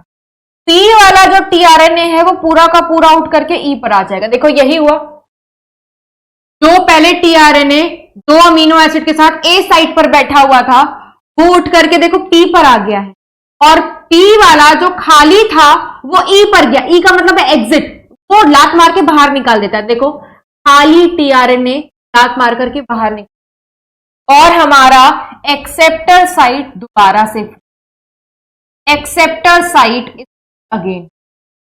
ये इतना अच्छा नहीं दिया होगा हमारी एनसीईआरटी, सिर्फ लिखा है, समझाया कुछ नहीं। जब ये दोबारा से फ्री हो गया तो यहां से फिर से एक नया टीआरएनए आ, फिर से यही होगा, और ये प्रोसेस रिपीट होते चली जाती है, होते चली जाती, होते चली जाती। तब तक ऐसा होता रहेगा बेटा, जब तक होता रहता है, ये देखो, जब तक राइबोसोम घूमते घूमते चेन बनाते बनाते, देखो पहले से ये, ठीक है, घूमते घूमते ये चेन बनाते बनाते कहां ना पहुंच जाए, स्टॉप कोडॉन। मान लो यहां पर यूएए है, तो यूएए स्टॉप कोडॉन है, तो इनके लिए तो कोई टीआरएनए है ही नहीं। दैट मीन्स अब कोई टीआरएनए आएगा ही अमीनो एसिड को लेकर के। अब क्या होता है, अब क्या होता है बेटा, यहां पर देखो एक फैक्टर जुड़ गया है, एक एंजाइम बेस्ड रिलीज फैक्टर बोलते हैं, इसको टर्मिनेशन फैक्टर भी कहा गया है। ये प्रोसेस को क्या करा देता है बेटा? टर्मिनेट। कैसे टर्मिनेट कराता है? इसका काम है रिलीज, सबको अलग अलग कर देना, जो राइबोसोम से उनको हटा देना, जो पॉलीपेप्टाइड चेन बन के आई है उसको अलग कर देना। एमआरएनए की लाइफ स्पैन बहुत छोटी होती है, खत्म। तो देखो इसने कितना तहस नहस मचा दिया, टीआरएनए को उठा करके बाहर, पॉलीपेप्टाइड चेन को बाहर, राइबोसोम्स को बाहर, इसने रिलीज करा दिया। And this is how process gets done. तो इट इज सो इजी। और इजी लगेगा, अभी तो थ्योरी पढ़ी है, और इजी लगेगा जब मैं आपको क्या दिखाऊं, प्रोसेस एनिमेशन भी, आपको पूरी शिफ्टिंग वगैरह सब समझ में आएगी। ये देखो, ठीक है, आप अपने हिसाब से स्पीड स्लो कर सकते हो जब मैं एनिमेशन वीडियो दिखाऊं, ठीक है। तो ये देखो, सबसे पहले क्या हो रहा है, आपको दिखाई दे रहा है एक एमआरएनए जिसकी पोलैरिटी 5 प्राइम टू 3 प्राइम है। सबसे पहले ये देखो स्मॉलर यूनिट ऑफ राइबोसोम आता है। दोनों राइबोसोम की यूनिट हमेशा चिपके रहे जरूरी नहीं है, ये अलग अलग मौजूद होते हैं साइटोप्लाज्म के अंदर, तभी जुड़ते हैं जब प्रोटीन बनाना हो। और जुड़ने की 11th क्लास में आपको बताया गया है एक मैग्नीशियम आयन की जरूरत पड़ती है। तो क्या होगा, ये राइबोसोम सबसे पहले यूटीआर पर आकर के लगेगा। इन्होंने दिखाया नहीं है वीडियो में, बट मैं आपको बता रही हूं, सबसे पहले यूटीआर पर आकर के लगता है प्रोकैरियोट्स के केस में। अगर यूकैरियोट्स होता तो कैप पर आकर के लगता है। जैसे ही small unit of ribosome mRNA पर आकर के लग जाता है, उसके बाद ही आगे बढ़ता है, किसको ढूंढने के लिए? एयूजी को ढूंढने के लिए। अगर जीओजी मिल गया तो भी कोई प्रॉब्लम नहीं है, एयूजी मिल गया, ये वहां पर आकर के लग जाता है। जब लग जाएगा तो टीआरएनए आकर के लगेगा। सबसे पहला टीआरएनए हमेशा मेथियोनिन वाला ही होगा, क्योंकि इनिशिएशन कोडॉन चाहे एयूजी हो चाहे जीओजी हो, मेथियोनिन के लिए कोड करते हैं। हमारी प्रोटीन की जो चेन बनेगी उसमें सबसे पहला अमीनो एसिड हमेशा हमेशा मेथियोनिन ही होगा। पर डिफरेंस ये होता है कि प्रोकैरियोट्स में वो मेथियोनिन के आगे एफ लगा हुआ है, दैट मींस उसमें फॉर्माइल ग्रुप है। ऐसे मेथियोनिन को फॉर्माइलेटेड मेथियोनिन कहते हैं, बताया हुआ है, ठीक है। तो अब आपको मैं प्रोसेस दिखा देती हूँ। ये देखो, ये हमारा राइबोसोम आकर के लगा, छोटा वाला यूनिट ऑफ राइबोसोम लग गया, सबसे पहले वो आकर के लगता है, देखो सबसे पहले वही लग रहा है। उसके बाद फर्स्ट कोडॉन AUG है, बहुत तेजी में चल रहा है ये, ठीक है। अब रुको, देखो क्या हुआ, सबसे पहले छोटा यूनिट ऑफ राइबोसोम लगा, उसके बाद tRNA आया। tRNA अपने एंटी कोडॉन की मदद से कोडॉन को रीड किया, ठीक है। रीड करने के बाद आइडिया लग गया कि मेथियोनिन है। अगर नहीं होता तो दूसरा tRNA आता, चेक करता कोडॉन को, ठीक है। इस तरीके से चेकिंग होती है, कौन सा कोडॉन है उसके कॉरस्पॉन्डिंग वो रिस्पेक्टिव tRNA आता है, रिस्पेक्टिव अमीनो एसिड। के बाद कौन आया, बड़ा वाला यूनिट ऑफ राइबोसोम। बड़े वाले यूनिट के पास कितने साइट्स होते हैं, 3 साइट्स होते हैं। देखो 3 साइट्स हैं, they will specifically show it. 3 site है, कौन सा, एक A था, एक P था और E। By default P site पर कौन रह गया, tRNA। tRNA ऑक्यूपाई कर लिए, A साइट और E साइट खाली है, ठीक है। तो इसके लिए ये जो CCG कोडॉन है, इसके लिए कोई tRNA आया नहीं है, इसके लिए tRNA आए हमेशा किधर से, एक्सेप्टर साइट की तरफ से। देखो CCG का कॉम्प्लीमेंट्री है GGC, क्या ये एंटी कोडॉन के साथ ये tRNA आ रहा है, फिक्स हो गया, ठीक है। दैट मीन्स बिल्कुल सही tRNA आया है और बिल्कुल सही अमीनो एसिड आया है, ठीक है। प्रोलीन आ गया। अब देखो क्या हुआ, आपने देखा जैसे ही, थोड़ा पीछे जाती हूं, हाँ देखो जैसे ही ये tRNA इस कोडॉन पर आ गया है, अब एक्सेप्टर साइट का रास्ता बिल्कुल भर चुका है। अगर आप चाहो नया tRNA आए, नहीं डाल सकते, है ना। तो क्या करना पड़ेगा, जगह बनाना पड़ेगा। जगह कैसे बनती है, पेप्टाइड बॉन्ड बना करके इसको शिफ्ट किया जाता है। तो पेप्टाइड बॉन्ड बनाने के लिए क्या करना पड़ेगा, ये P साइट है, ये क्या है बेटा, ये P साइट है ना। तो यहां पर एक एंजाइम है जिसका नाम है पेप्टाइडल ट्रांसफरेज। तो ये ट्रांसफर करता है, ये इस अमीनो एसिड को यहां पर इस tRNA के पास ट्रांसफर कर देगा, ठीक है। तो देखो कैसे ट्रांसफर करेगा, ये देखो ट्रांसफर किया इसने, ये देखो ट्रांसफर कर दिया। जब ट्रांसफर किया बेटा, जब ट्रांसफर किया तो जब 2 अमीनो एसिड पास पास आते हैं तो इनके बीच में क्या बनता है, पेप्टाइड बॉन्ड बनता है। कैसे बनता है वो आपने बायोमोलिक्यूल्स में पढ़ा होगा, ठीक है। क्या बनता है, इनके बीच में पेप्टाइड बॉन्ड बनता है। अब पेप्टाइड बॉन्ड तो बन गया, बट अभी भी ये एक्सेप्टर साइट जो है, क्या वो खाली हो पाया, नहीं, तो खाली करना है और खाली ही करने के लिए ये सारा प्रोसेस कर रहे हैं। देखो अब नेक्स्ट क्या होगा, अब ये शिफ्टिंग होगी, देखना शिफ्टिंग कैसे होगी, आप देखना, आप देखते जाओ।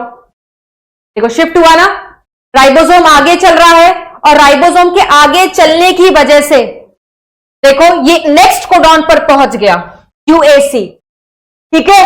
और क्या हुआ, जब ये आगे चला तो जैसे तुम्हारी गाड़ी इधर से जा रही है वन वे और उधर वाली गाड़ी इधर से जा रही है, तो अगर तुम्हारी गाड़ी यहां पहुंच गई, ऑब्वियसली जो उस वाली लेन पर तो वो भी तो पीछे जा रही है। सिमिलरली जब राइबोसोम चल करके UAC कोडॉन पर आए तो यहां वाला जो tRNA था वो P साइट पर चला गया और P पर जो खाली tRNA था वो E पर चला गया। अब ये खाली tRNA को कौन रखेगा, निकाल करके इसको बाहर फेंक दिया जाएगा। देखो क्या होगा, ये देखो इस तरीके से वो बाहर ही गया और हमारा यहां A साइट दोबारा से क्या हो गया बेटा, A साइट दोबारा से खाली हो गया। अब खाली है तो कोडॉन, उसके लिए एंटी कोडॉन आ जाएंगे, अमीनो एसिड आ जाएगा। फिर से क्या हुआ, A साइट ब्लॉक हो गया। क्या करोगे, ये पूरा का पूरा ट्रांसफर होगा, पेप्टाइड बॉन्ड बनेगा और शिफ्टिंग होगी। तो देखो इन्होंने पेप्टाइड बॉन्ड बनाना और शिफ्ट करना एक साथ किया। फिर से क्या होगा, ये खाली tRNA E साइट से बाहर फेंक दिया जाएगा और यहां से फिर नया tRNA आएगा इस GAU कोडॉन के लिए एक अमीनो एसिड को ला करके। ये प्रोसेस देखो बार बार रिपीट हो रहा है। जब बार बार tRNA एक एक अमीनो एसिड को लाता जा रहा है बेटा, दैट मींस इलॉन्गेशन हो रही है। अब जब चेन अच्छी खासी बड़ी बन जाएगी, राइबोसोम कहां पहुंच गया, स्टॉप कोडॉन के पास। स्टॉप कोडॉन के लिए कोई tRNA है ही नहीं, अब कोई tRNA नहीं आएगा तो फिर क्या होने वाला है, एक रिलीज फैक्टर होता है बेटा जो आकर के लग जाता है और चीजों को रिलीज कराता है। सबको देखो अलग अलग कर दिया, हमारे राइबोसोम्स अलग, mRNA डिसइंटीग्रेट कर जाएगा, tRNA गया साइटोप्लाज्म में वापस से और प्रोटीन की चेन बनकर के आ गई। तो this is how translation takes place, चाहे यूकैरियोट्स में हो चाहे प्रोकैरियोट, ठीक है। तो 3 स्टेप में खत्म, एक्टिवेशन और चार्जिंग कराने के बाद। लग गई मैं, आ जाओ। इनिशिएशन में देखो क्या होता है, सबसे पहले स्मॉलर सबयूनिट ऑफ राइबोसोम आकर के लगता है mRNA के साथ, mRNA 36 कॉम्प्लेक्स बनता है। उसके बाद टीआरएनए आकर के उस कॉम्प्लेक्स से जुड़ती है, उसके बाद लार्जर सबनेट आकर के जुड़ती है। अगर प्रोकैरियोट है तो 50s आकर के जुड़ेगा, अगर यूकैरियोट है तो 60s आकर के जुड़ेगा। चाहे प्रोकैरियोट है चाहे यूकैरियोट, तीनों के पास वो साइट्स होते हैं। इनिशिएशन कराने के लिए बेटा इनिशिएशन फैक्टर्स लगते हैं, प्रोकैरियोट्स में भी और यूकैरियोट्स में, और इस प्रोसेस को कराने के लिए एनर्जी खर्च करनी पड़ती है, इसको जीटीपी। जब इलॉन्गेशन होती है बेटा, जब इलॉन्गेशन होती है तो आप देख सकते हो इलॉन्गेशन फैक्टर्स लगते हैं प्रोकैरियोट्स यूकैरियोट्स में भी। ये फैक्टर एनर्जी खर्च करा करके तो को कराने में थोड़ा इजी कर देते हैं। ठीक है, कि इसमें राइबोसोम से एक कोडॉन से दूसरे कोडॉन चलता रहता है एमआरएनए पर, इसको ट्रांसलोकेशन कहते हैं, दिखाया भी। ठीक है, ये भी जीटीपी डिपेंडेंट है। इस प्रोसेस में अमीनो एसिड्स को ऐड किया जाता है, किया जाता है, किया जाता है। अमीनो एसिड सीक्वेंस कौन डिक्टेट करता है बेटा? ये अमीनो एसिड भले आरएनए को कन्वर्ट करके तुम कर रहे हो, क्योंकि तुम किसके कोडॉन्स यूज कर रहे हो? आरएनए को। बट आरएनए को ये इंफॉर्मेशन कहां से मिली है? डीएनए से। डीएनए से तो तुमने आरएनए बनाया ना। तो एनसीईआरटी लिखती है कि अमीनो एसिड का जो सीक्वेंस आ रहा है वो डिक्टेट किसने किया है? ऑर्डर कहां से आया है? डीएनए ने, कि डीएनए ने आरएनए बनाया। अब आरएनए के कोडॉन्स को तुम क्योंकि प्रोटीन या अमीनो एसिड में कन्वर्ट कर रहे हो तो उसको बोलते हैं the process dictated bye DNA. Dictatorship DNA कर रहा है और उसको रिप्रेजेंट कौन कर रहा है? आरएनए। जैसे ऑर्डर कहीं और से आता है, पुलिस वाले कहते हैं ना ऊपर से ऑर्डर है, ऑर्डर कहीं और से आ रहा है, वो तो सिर्फ कर रहे हैं, आरएनए कर रहा है, डिक्टेट डीएनए कर रहा है उसको। ठीक है, और टर्मिनेशन के लिए क्या याद रखना है आपको? टर्मिनेशन कब होता है? जब टॉप कोडॉन्स आकर के लग जाए। इसमें भी एक फैक्टर है, उस फैक्टर को रिलीज फैक्टर कहते हैं। ठीक है, और ये भी कैसा प्रोसेस है? इंडिपेंडेंट प्रोसेस है। तो तीनों स्टेप भी लिख दिया, सबके डायग्राम्स भी दिखा दिए, everything it is there with. अब आपको सिर्फ पढ़ना है ना? अब ट्रांसलेशन पढ़ने के बाद बेटा, ट्रांसलेशन पढ़ने के बाद हम पढ़ेंगे जीन एक्सप्रेशन क्या होता है। What is gene expression? तब हम कहते हैं जीन का एक्सप्रेशन हो गया। ठीक है, जैसे फॉर एग्जाम्पल बेटा ये आपके पास जी है, दिस इज, ठीक है, ये हमारा डबल स्ट्रैंड। इस डीएनए के पास यहां पर एक जीन मौजूद है, फॉर एग्जाम्पल जीन आई। इस जीन का काम है, मान लो कोई प्रोटीन या एंजाइम बना। हर हिस्सा अपने आप को प्रोटीन में बदले जरूरी नहीं, हर हिस्सा आरएनए में बदले ये भी जरूरी नहीं। जो हिस्सा आरएनए में बदलता है उसको जीन कहते हैं, जो जीन का हिस्सा प्रोटीन में बदलता है उसको सिस्ट्रॉन कहते हैं, बताया हुआ है ना। तो जब ये जीन को अपने आप को प्रोटीन में कन्वर्ट करना है तो डायरेक्टली नहीं, ठीक है, ये अपने आप को कन्वर्ट करता है सबसे पहले आरएनए।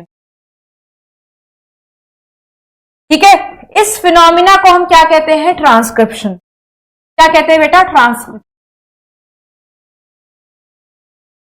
तो जब आरएनए बन जाता है फिर इस आरएनए को हम ट्रांसलेट करवाते हैं तो बनता है प्रोटीन और एंजाइम। तो जब ये प्रोटीन बन गया बेटा, इसका रिस्पेक्टिव एंजाइम आ गया, तो हम कहते हैं ये जीन ने अपने आप को एक्सप्रेस कर दिया। तो जीन एक्सप्रेशन में ये सारी चीजें आती है, entire thing starting from the transcription till the translation. तो क्या टर्म किया जाता है बेटा? Gene expression. क्या टर्म किया जाता है? जीन। अब जीन एक्सप्रेशन कैसे होता है, इसको रेगुलेट कैसे किया जाता है वो भी देख लेते हैं। क्या डिफरेंसेस है प्रोकैरियोट्स और यूकैरियोट्स के जीन एक्सप्रेशन में? देखो, now let's see the regulation of gene. आपको पता है दो तरीके के ऑर्गेनिज्म होते हैं, एक प्रोकैरियोट एक यूकैरियोट। यूकैरियोट थोड़ा ज्यादा कॉम्प्लेक्स है, प्रोकैरियोट तो बड़ा सिंपल सा है क्योंकि इसके पास कोई मेम्ब्रेन बाउंड ऑर्गेनेल नहीं। मान लो ये बेटा तुम्हारा क्या है? एक प्रोकैरियोटिक सेल। ठीक है, इस प्रोकैरियोटिक सेल में दिस इज साइटोप्लाज्म। इनके पास कोई न्यूक्लियस तो होता नहीं, तो इनका जो भी डीएनए है डबल स्टैंडर्ड होता है। हमने छोटा सा डीएनए दिखाया, ये कहां पर प्रेजेंट है? साइटोप्लाज्म में। तो इनका जीन एक्सप्रेशन भी साइटोप्लाज्म में ही हो। इनको अगर डीएनए से आरएनए बनाना है, इस प्रोसेस को क्या कहते हैं? इस प्रोसेस को ट्रांसक्रिप्शन कहते हैं। तो वो भी कहां चल रहा है बेटा? डीएनए में ही। इनको इस आरएनए से प्रोटीन बनाना है, जिस प्रोसेस को हम क्या कह रहे हैं? ट्रांसलेशन। ये भी कहां चल रहा है? साइटोप्लाज्म में, क्योंकि इनके पास और कोई कंपार्टमेंट है ही नहीं, यही है। तो everything is taking place inside the cytoplasm. तो यहां पर बहुत ज्यादा तुम्हें रेगुलेशन की जरूरत पड़ती ही नहीं है। But on the other hand बेटा, अगर तुम यूकैरियोट्स में जीन एक्सप्रेशन की बात करो, तो ये हमारा क्या है बेटा, ये हमारा एक यूकैरियोटिक सेल है। इस यूकैरियोटिक सेल में बेटा हमारे पास, हम यूकैरियोट्स क्यों है, बिकॉज हमारे पास है बेटा न्यूक्लियस। क्या है हमारे पास, न्यूक्लियस। तो ये साइटोप्लाज्म हो गया हमारे यूकैरियोटिक सेल का, and this is what, this is. तो हमारा डीएनए कहां पर मौजूद है बेटा, हमारा डीएनए मौजूद है इनसाइड न्यूक्लियस। ठीक है। अब डीएनए सबसे पहले क्या बनाता है बेटा, एचएनआरएनए। इस प्रोसेस को हम क्या कहते हैं, इस प्रोसेस को हम कहते हैं ट्रांसक्रिप्शन। ये कहां चल रही है, आप ऑलरेडी देख सकते हो, ये सब कहां चल रही है बेटा, ये सब चल रही है न्यूक्लियस के अंदर। बट ये जो एचएनआरएनए बना है, ये कैसा है बेटा, ये एचएनआरएनए नॉन फंक्शनल। तो इसको फंक्शनल बनाना पड़ेगा। तो कैसे फंक्शनल बनाओगे, सबसे पहली बात नॉन फंक्शनल क्यों है, क्योंकि इसके पास एक्सॉन्स भी हैं, इंट्रॉन्स भी हैं, एक्सॉन्स भी हैं, इंट्रॉन्स भी हैं। इंट्रॉन्स को रिमूव करना पड़ेगा। जब इंट्रॉन्स को रिमूव कर देते हो तो सिर्फ एक्सॉन्स आता है ना, और तुम 5 प्राइम पर एक कैप ऐड करते हो और 3 प्राइम पर एक टेल ऐड करते हो। इस प्रकार के आरएनए को हम मैसेंजर आरएनए कहते हैं। ठीक है। और इस प्रोसेस को क्या कहते हो बेटा, मॉडिफिकेशन। क्या कहते हो आप, मॉडिफिकेशन। ये मॉडिफिकेशन आप ट्रांसक्रिप्शन के बाद करा रहे हो और पहले करा रहे हो, बाद में करा रहे हो, इसीलिए इसको पोस्ट ट्रांसक्रिप्शन मॉडिफिकेशन। तो देखो ये भी कहां चल रही है, न्यूक्लियस के अंदर। अब जब ये फंक्शनल आरएनए बन गया तो ट्रांसलेट कराने के लिए इसको कहां भेजना पड़ेगा, तो ट्रांसलेट कराने के लिए साइटोप्लाज्म में ट्रांसपोर्ट कराना पड़ेगा। तो वो न्यूक्लियस से निकल करके कहां आ जाएगा बेटा, साइटोप्लाज्म में आ जाएगा। कैप भी आ जाएगा उसके साथ, टेल। आप देख सकते हो कितनी जगह पे रेगुलेशन करना पड़ रहा है। पहले तुमने एचएनआरएनए बना दिया, ये नॉन फंक्शनल था, उसको मॉडिफाई कराना पड़ा। अब क्योंकि ये सारा काम न्यूक्लियस में हुआ था, साइटोप्लाज्म में ट्रांसलेशन होना है, प्रोटीन बनना है, तो उसको फिर से साइटोप्लाज्म में भेजो। तो कितना सारी जगह पे तुम्हें रेगुलेट करना पड़ रहा है। एक बार जब आरएनए यहां पर आ गया तो उसको ट्रांसलेशन में भेज करके क्या कराओ बेटा, प्रोटीन। तो किसका ज्यादा कॉम्प्लेक्स है, यूकैरियोट्स का ज्यादा कॉम्प्लेक्स है। आधा काम न्यूक्लियस के अंदर हो रहा है, ट्रांसलेशन वाला काम साइटोप्लाज्म के अंदर हो रहा है। इसीलिए हम कहते हैं कि यूकैरियोट्स में 4 लेवल्स पर रेगुलेशन की जरूरत पड़ती है। सबसे पहले जब प्राइमरी ट्रांसक्रिप्ट बनाते हो, दैट मीन सबसे पहला जब ट्रांसक्रिप्शन करा के एचएनआरएनए बना। अब क्योंकि ये हमारा नॉन फंक्शनल है, इंट्रॉन्स वगैरह रिमूव करके, जिसको हम स्प्लाइसिंग कहते हैं, तुम उस एचएनआरएनए को प्रोसेस करते हो, मॉडिफाई करते हो कि भैया किसी तरह वो फंक्शनल हो, तो फिर प्रोसेसिंग लेवल कहते हैं। सबसे पहले एचएनआरएनए बनाना, फिर उसकी प्रोसेसिंग कराना। जब ये सब हो गया, फिर इस एमआरएनए को साइटोप्लाज्म में ट्रांसपोर्ट करना, फिर उसका ट्रांस। तुम्हें इसमें से कुछ लेवल्स की जरूरत प्रोकैरियोट्स में पड़ती नहीं है, बिकॉज आरएनए ऑलरेडी ट्रांसपोर्ट भी नहीं कराना पड़ता, क्योंकि ऑलरेडी साइटोप्लाज्म में सब कुछ। ट्रांसपोर्ट वाले लेवल की जरूरत पड़ती, प्रोसेसिंग वाले लेवल की जरूरत पड़ती। ट्रांसक्रिप्शन में सीधा जो आरएनए बनता है, एचएन नहीं बनता, डायरेक्टली एमआरएनए। ठीक है। तो यहां पर ज्यादा रेगुलेशन की जरूरत पड़ती है प्रोकैरियोट्स। बट अब जीन एक्सप्रेशन को समझाने के लिए एनसीईआरटी में कंसेप्ट दिया हुआ है लैक ओपरॉन। ठीक है, ओपरॉन कॉन्सेप्ट समझाया हुआ है। बट हम ओपरॉन कॉन्सेप्ट पढ़ेंगे नेक्स्ट लेक्चर में, ह्यूमन जीनोम प्रोजेक्ट और डीएनए फिंगरप्रिंटिंग, कि वो दोनों थियोरेटिकल टॉपिक हैं। वो तो जितना एनसीईआरटी ने दिया है उतना। लैक ओपरॉन थोड़ा समझने वाला है। ऑलरेडी आपने एक चीज समझ ली है, ट्रांसलेशन, जो काफी टाइम लेकर के हमने समझा है। मैं नहीं चाहती वो भी समझ लो, ओपरॉन कॉन्सेप्ट भी समझ लो, सारा यहाँ पर चक्का जाए, खिचड़ी बन जाए। तो operon concept we are gonna start in the next lecture, और वो लेक्चर लास्ट लेक्चर होगा हमारे इस चैप्टर के। But before ending this lecture मैं आपको एनसीईआरटी ट्रांसलेशन की करा देती। ठीक है, सब कुछ कर रहे हैं, बस आप लोग भी मेहनत करो कुछ अपने लिए। ठीक है, तो आप देख सकते हो कि अब हम पढ़ने वाले हैं एनसीईआरटी। एनसीईआरटी में क्या लिखा हुआ है ट्रांसलेशन का, translation refers to the process of polymerization of amino acid के बनने को हम ट्रांसलेशन, ठीक है। The order and the sequence of amino acid कौन डिफाइन करता है? The sequence of bases in the mRNA. Definitely mRNA में जिस प्रकार की कोडॉन की सीक्वेंस होगी, अगर एयूजी है तो मेथियोनिन वाला अमीनो एसिड होगा, ठीक है। उसके बाद अगर जीओजी है तो फिर वलीन वाला होगा, उसके बाद अगर यू तो फिनाइल एलिनिन होगा। तो ये अमीनो एसिड का सीक्वेंस कौन डिसाइड कर रहा है? कोडॉन के सीक्वेंसेस तो डिसाइड कर रहे हैं। ये सीक्वेंसेस क्या है? न्यूक्लियोटाइड के तो है। जिस प्रकार का न्यूक्लियोटाइड का सीक्वेंस होगा, या आप जिस कह सकते हो जिस प्रकार का कोडॉन का सीक्वेंस होगा, उसी प्रकार का हमारा अमीनो एसिड का सीक्वेंस आएगा। The amino acids are joined by the bond, उस बॉन्ड को हम क्या कहते हैं? Peptide bond. Formation of peptide bond requires energy, तभी हर प्रोसेस एनर्जी जीटीपी। शुरुआत में ही देखो एक्टिवेट कराना पड़ा था अमीनो एसिड को। Therefore in the first phase itself amino acids are activated. उन्होंने कहा एनर्जी लगती है, तभी सबसे पहले फेज में ही तुमने अमीनो एसिड को एक्टिवेट कराया था। उस प्रोसेस को हमने एक्टिवेशन ऑफ, जिसमें हमने एटीपी की प्रेजेंस में, एंजाइम की प्रेजेंस में एटीपी प्रोवाइड कर दी थी अमीनो एसिड, ठीक है। और उसके बाद हमने उसको जोड़ दिया था टीआरएनए से। जब टीआरएनए से वो जुड़ जाता है, ऐसे टीआरएनए को चार्ज टीआरएनए या लोडेड टीआरएनए बोलते हैं। प्रोसेस को चार्जिंग या लोडिंग कहते हैं, या इसको अमीनो स्टेशन ऑफ, ठीक है। If two such charge tRNAs are brought close enough, the formation of peptide bond between them takes place. देखो दो अमीनो एसिड, दो टीआरएनए जब पास पास आए थे, यहां पर देखो जैसे ही दो टीआरएनए पास पास आए थे, अब एक ने अपने अमीनो एसिड को ट्रांसफर करके क्या बना लिया था? Peptide bond. एनसीईआरटी लिख, अच्छा डायग्राम ढूंढ के लाई हूं आपके लिए। उसके बाद देखो क्या है,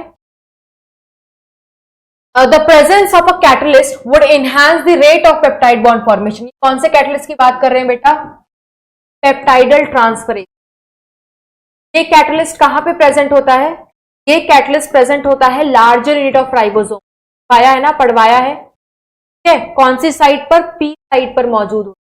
अब आप खुद देख सकते हो, ये पी साइट अगर प्रोकैरियोट में हो रहा है तो 23S राइबोसोमल आरएनए है, और अगर यूकैरियोट्स में हो रहा है तो 28S राइबोसोम। यह तो बेटा आरएनए ही ना, आरएनए के एक्ट एज कैटलिस्ट बताया था। और क्योंकि आरएनए एज अ कैटलिस्ट की तरह काम कर सकता है, वो ज्यादा रिएक्टिव होता है, तभी इसको एज अ जेनेटिक मटेरियल। के बाद एक सेलुलर फैक्ट्री होती है जो प्रोटीन्स को बनाती है, उसको हम क्या कहते हैं? राइबोसोम। राइबोसोम्स का भी आना बहुत जरूरी है को बनाने। Ribosome consist of structural RNA. Structural RNA किसको क्या है? Ribosomal RNA. 11th क्लास में पढ़ा होगा। राइबोसोम दो चीज का बना होता है, ribosomal RNA and it contains 80 different types of protein.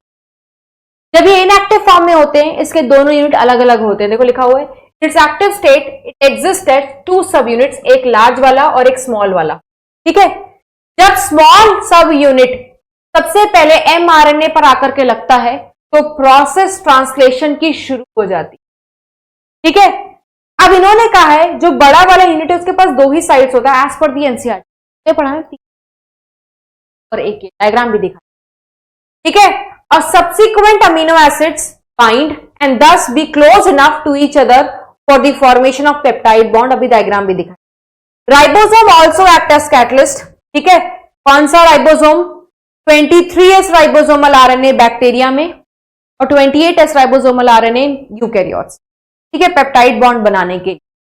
आगे क्या लिखा हुआ है? Translational unit in the mRNA, the sequence of mRNA that is flanked by the start codon, ठीक है। ट्रांसलेशन यूनिट में सबसे पहले किससे मुलाकात होती? कोडॉन के, वहीं से process start. And the stop codon, मतलब ये कह रहे हैं ये हमारा एक एमआरएनए है, इसके स्टार्टिंग में इनिशिएशन होगा, इसके एंड में कौन रहता है कवर करके इसको? Stop codon. And codes for polypeptide. जो भी एमआरएनए है इसके पास कुछ एडिशनल सीक्वेंस होते हैं जो एक्चुअली में ट्रांसलेट नहीं होते, उनको अनट्रांसलेटेड रीजन बोलते हैं। ये प्रेजेंट होते हैं at both 5 prime start codon से जस्ट पहले, डायग्राम देखो स्ट्रक्चर बनाया है, और 3 प्राइम एंड पर होते हैं स्टॉप कोडॉन के बाद। और ये बहुत जरूरी है एफिशिएंट ट्रांसलेशन कराने के लिए, आपको बताया। इनिशिएशन कराने के लिए राइबोसोम बाइंड करता है एमआरएनए से, ठीक है। इसके बाद बाद वो राइबोसोम स्टार्ट कोडॉन के पास चला जाता है, ठीक है। स्टार्ट कोडॉन को फिर कौन रिकॉग्नाइज कर लेता है? इनिशिएटेड टीआरएनए, जैसे हमने पढ़ा है। सबसे पहले राइबोसोम आया एमआरएनए के बाद इनिशिएटेड टीआरएनए आया। तो इनिशिएटेड टीआरएनए क्यों कह रहे हैं? क्योंकि सबसे पहले मेथिओनिन को बैठा करके आएगा, क्योंकि सबसे पहला एयूजी मौजूद होगा। इनिशिएशन कोडॉन के लिए जो टीआरएनए होता है उसको तो राइबोसोम प्रोसीड्स करता है to the elongation phase of protein synthesis. Elongation के दौरान जो भी complex composed of amino acid are link to the tRNA, फिर वो subsequently bind to the appropriate codon in the mRNA by forming complementary base pair. TRNA आते हैं complementary base pair का इस्तेमाल करके वो एमआरएनए के कोडॉन से with tRNA anti. The ribosome moves codon to codon along the mRNA। इस process को ट्रांसलोकेशन कहते हैं। अमीनो एसिड्स को ऐड किया जाता है वन बाय वन, फिर उसको ट्रांसलेट कर दिया जाता है पॉलीपेप्टाइड के सीक्वेंस। ये सीक्वेंस को डिक्टेट किसने किया? डीएनए ने। रिप्रेजेंट किसने किया? एमआरएनए। लास्ट में एक रिलीज फैक्टर होता है जो आकर के स्टॉप कोडॉन से जुड़ जाता है और देयर बाय प्रोसेस को टर्मिनेट कर देता है, सारी चीजों को अलग अलग कर। उन्होंने कितना ऊपर नीचे करके लिखा है, ठीक है, समझाया सब है बट ऊपर नीचे करके। आप मेमोराइज नहीं कर सकते, आप लिंक नहीं कर पाते अगर शायद मैं आपको डायग्राम और एनिमेशन। तो नोट्स आप मेरे वाले एग्जाम में बनाओगे, इसको समझने के लिए नोट्स डायग्राम सब दिया हुआ है आप, ठीक है। ओके, तो आपको मैंने बताया था बेटा कि मैं आपको जेनेटिक कोडॉन के साथ, आपको शायद के नाम नहीं पता होंगे, यहाँ पर एएलए का आपको मैंने बता दिया, एलिनिन कहते हैं, एआरजी आर्जिनिन। मुझे एक्चुअली लास्ट क्लास में ही बट मैं भूल गई वो पिक्चर को ऐड करना। यहाँ देखो ये जेनेटिक कोडॉन्स है। जेनेटिक कोडॉन्स में 64 कोडॉन्स है, 3 स्टॉप होते हैं, 1 आर कोडिंग, ठीक है। हर कोडॉन कोड कर रहा है। इसमें 20 अमीनो एसिड है, phenylalanine, leucine, isoleucine, methionine, valine, alanine, threonine, proline, serine, tyrosine, histidine, glutamic acid, aspartic acid, lysine, aspartic, glutamine, glycine, arginine, serine, arginine, TRPs, tryptophan, CYS। इस तरीके से मुझे भी याद है ना, आपको भी याद हो जाएगा क्योंकि सबका नाम। आप हर एक अमीनो एसिड को लेटर एब्रीविएशन का इस्तेमाल करते हैं। हायर क्लासेस में का भी इस्तेमाल होता है, तो ये वाला याद करने की जरूरत नहीं, सिर्फ याद करो इन 3 लेटर वर्ड के करस्पॉन्डिंग का पूरा नाम, ठीक है। तो आज के लिए हम यहीं पर एंड करते हैं बेटा इस टॉपिक को, ठीक है।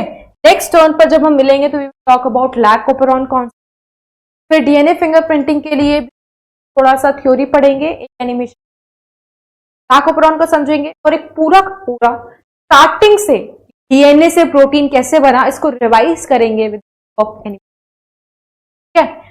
तो यस, नेक्स्ट लेक्चर में मिलते हैं, इसके प्रैक्टिस करना। तब तक के लिए बाय बाय।